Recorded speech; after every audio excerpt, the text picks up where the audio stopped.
চলে এসেছি নতুন আরেকটি রেসিপি নিয়ে। আজকে সহজে বানিয়ে দেখাবো কিভাবে চটপটি সহজেই তৈরি করা যায়। প্রথমে ডাবলির ডাল যে সিদ্ধ করে রেখেছি সেটা দিয়ে দিব, সাথে আলুও আছে সিদ্ধ করা। তারপরে দিয়ে দিব চটপটির মশলা,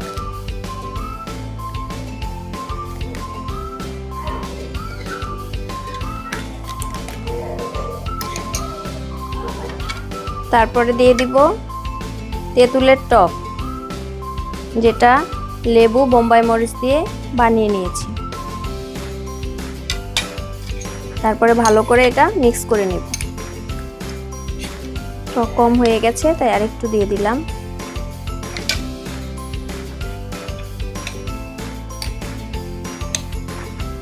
এরপর এতে দিয়ে দিব অল্প পেঁয়াজ কুচি, অল্প শসা কুচি, তারপর আবার মিক্স করে নেব।